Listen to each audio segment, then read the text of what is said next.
من ضمن الحاجات المهمة اللي محتاج اعمل لها إدارة في التعليم المنزلي هي إدارة الأمور المادية والمالية. وانا عارفة ان في يعني كل الأمهات تقول هنا دخلنا بقى في الموضوع بتاع التعليم المنزلي مكلف ولا مش مكلف. وانا ليا هنا والله منطق يا جماعه، انه دايما بلاقي كده وبشوف على الفيسبوك البوستس بتقول في ناس تنزل تقول ايه يا جماعه التعليم المنزلي مكلف جدا، الناس اللي عماله تقول عن التعليم المنزلي ان هو مش مكلف، لا يا جماعه التعليم المنزلي مكلف. وفي ناس ثانيه تقول والله لا التعليم المنزلي ده لطيف ومش عارف ايه، وكل واحد له راي. طيب انا ليا راي هنا ووجهه نظر يعني من خلال خبره 10 سنين في التعليم المنزلي.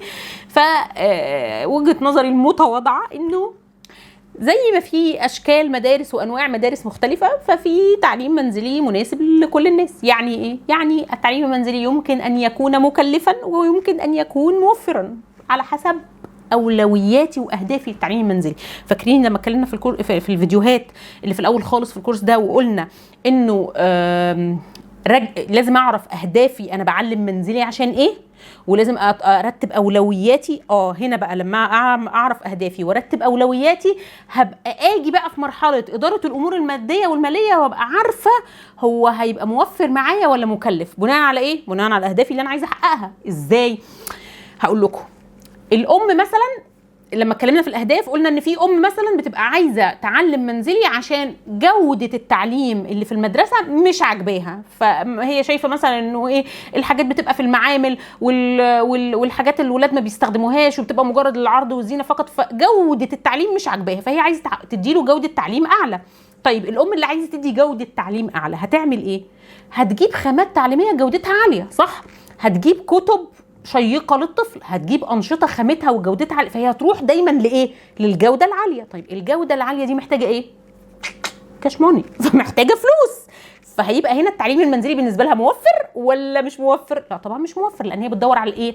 على الجوده التعليميه العاليه. طيب لما اتكلمنا برضو عن الام اللي هي لا انا مش محتاجه جوده تعليميه عاليه قوي، عادي يعني الطفل لما يمسك حاجه جودتها نص نص، ايه المشكله؟ يتعلم كده الشاطره تغزل برجل حمار وطبيعه بقى والحاجات اللي كده ونشتغل. يبقى الام دي لما تيجي تعمل وتشتغل بالشكل ده هيبقى التعليم المنزلي بالنسبه لها موفر ولا مش موفر؟ هيبقى طبعا بالنسبه لها موفر. ليه؟ لان هي مثلا ممكن تروح رحله معينه او تروح مكان معين في الطبيعه ويبداوا يتعلموا نفس الحاجات اللي الام الثانيه جابت فيها انشطه او حاجات تكلفتها عاليه وهي علمتها للطفل في مكانها.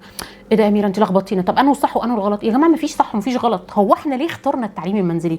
احنا اخترنا التعليم المنزلي عشان هو فيه مرونة، في الإمكانية اختيارك، في القابلية لإني أغير وفلكسبيليتي إن أنا أغير الأمور بشكل يناسب نمط حياتي ويناسب طريقتي وطريقة الطفل طبعا، لأن الطفل هو الأساس عندنا في التعليم المنزلي. فالموضوع ملهوش حاجة ثابتة. ليه إحنا دلوقتي بنخرج من قالب إن أنا أودي الطفل حضانة مثلا أو أوديه مدرسة وادخل في قالب ان انا هعمل قالب محدد للتعليم المنزلي ما يخرجش عنه؟ ما احنا عملنا نفس القالب برضو، ما احنا خرجنا من القالب دخلنا في قالب. فالفكره انه انت بتكسري قالب، ليه بتخشي في قالب تاني؟ تخيش نفسك بقى في القالب ده، خليكي شاطره كده ونصحى وخلي القالب مرن على حسب انت عايزه ايه. ممكن مثلا في جزء من الاهداف بتاعتك ان انا مثلا في حاجه معينه ابقى عايزه اجيبها له جوده عاليه قوي او جوده جيده، فيبقى تمام. هنا هيبقى الجزء المادي بتاعها عامل شويه.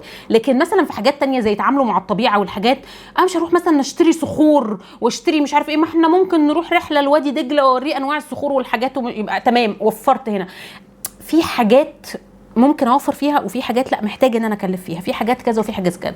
في ام تانية اصلا تقول لا والله ده انا شايفه اصلا انه انا بعلم منزلي عشان عندي الهدف بتاع ان طفلي يبقى مرن ويعرف يحل المشكلات والحاجات، وتبقى الحاجات المهاريه عنده اعلى، مهاره حل المشكلات ومهاره بقى التفكير والتركيز والمش عارف ايه، مش بركز قوي على الحاجات الاكاديميه. طبعا دي تكلفتها في الحاجات، تكلفتها في الانشطه والحاجات الاكاديميه والكلام هتبقى اقل جدا. هتعمل في ايه؟ هتركز قوي على السلوكيات المهاريه والحاجات دي، وهتعوض الجزء الثاني بتاع الاكاديميك او كده في اي مكان او في اي حاجه تانية. فطبعا هنا هيبقى في جزء من الموارد الماليه مش موجوده اصلا ومخففه، لان هي مش الهدف بتاعها الاول او مش الاولويه بتاعتها الاولى الخامه والجوده او الانشطه. فانتي كأم طبعك ايه، رايح ناحيه فين؟ رايح ناحيه بيرفكشنست قوي وعايزه كل حاجه مظبوطه، ولا انت عندك سنه مرونه كده زي ما انا دايما بحب الام اللي في الوسط كده، اللي هي بتحب الحاجات اللطيفه واللي فيها جوده بس عندها نسبه مرونه جدا انها تتعامل مع كل الحاجات، ولا انت مش فارق معاكي خالص ويلا الدنيا تمام؟ انا مش بحكم على اي حد هنا ومش بقول اي حاجه، لكن بقول انه المساحه مفتوحه. زي ما انا في مثلا لو انا في الحضانه بايدي ان انا اودي طفلي حضانه عاديه، وبايدي ان انا اودي طفلي حضانه لغات، وبايدي ان انا اودي طفلي حضانه منصوري، وبايدي ان انا اودي طفلي حضانه انترناشونال، بايدي ان انا اودي طفلي حضانات كتير، بايدي ان انا اودي طفلي مدرسه تجريبي، وبايدي ان انا اودي مدرسه حكومي عاديه، وبايدي ان انا اودي مدرسه لغات، وبايدي ان انا اودي مدرسه عربي، طب ناشونال، طب انترناشونال، طب في وسع.